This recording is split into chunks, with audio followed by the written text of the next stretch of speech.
ఈ నెలలోనే పార్లమెంట్ ప్రత్యేక సమావేశాలు ఏర్పాటు చేసి మహిళల బిల్లు డీలిమిటేషన్ బిల్లుకు ఆమోదం ముద్రం వేయించుకోవాలని ఎన్డీఏ ప్రభుత్వం చూసింది.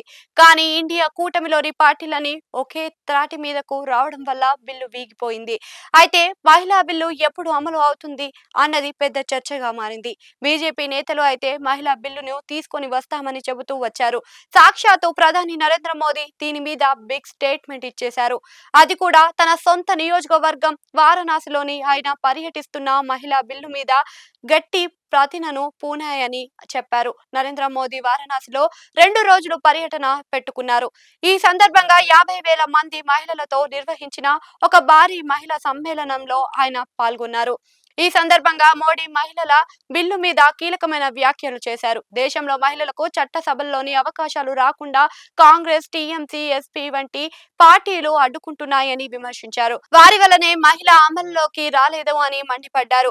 అయితే ఈ విషయంలో బీజేపీ కట్టుబడి ఉందని మోడీ స్పష్టం చేయడం విశేషం. దేశ విధాన రూపకల్పనలో మహిళల భాగస్వామ్యాన్ని పెంపొందించడానికి ఎన్డీఏ ప్రభుత్వం కట్టుబడి ఉందని మోడీ అన్నారు. లోక్సభతో పాటు దేశంలోని వివిధ రాష్ట్రాల శాసనసభల్లో కూడా మహిళలకు రిజర్వేషన్లను అమలు చేయడమే ప్రధాన లక్ష్యమని ఆయన అన్నారు.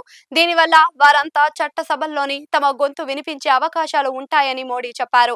ఇక 2027లో ఉత్తరప్రదేశ్ ఎన్నికలు జరగనున్నాయి. ఆ ఎన్నికలకు ఏడాది ముందు నుంచే మోడీ ఎన్నికల ప్రిపరేషన్ మొదలుపెట్టారని అంటున్నారు.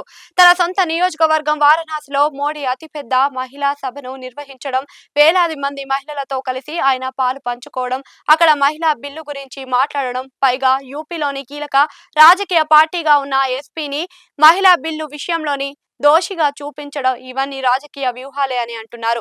దేశంలో ఇప్పుడే 5 రాష్ట్రాల ఎన్నికలు ముగిశాయి. దాంతో యూపీ ఎన్నికలకు మోడీ సిద్ధపడడం చూస్తుంటే బీజేపీ చాలా ముందుంది అని అంటున్నారు. వారణాసిలో సుమారు 6,350 కోట్ల రూపాయల విలువైన వివిధ అభివృద్ధి ప్రాజెక్టులకు నరేంద్ర మోదీ ప్రారంభించిన శంకుస్థాపన చేయడం ద్వారా ఫోకస్ యూపీకి శ్రీకారం చుట్టారు. ఇక ఈ ప్రాజెక్టులలో రైలు, రోడ్డు, నీరు, ఆరోగ్య సంక్షేమం, ఆ పర్యటన, పట్టణ మౌలిక సదుపాయాలతో సహా కీలక రంగాల నుండి ఉండడం విశేషం.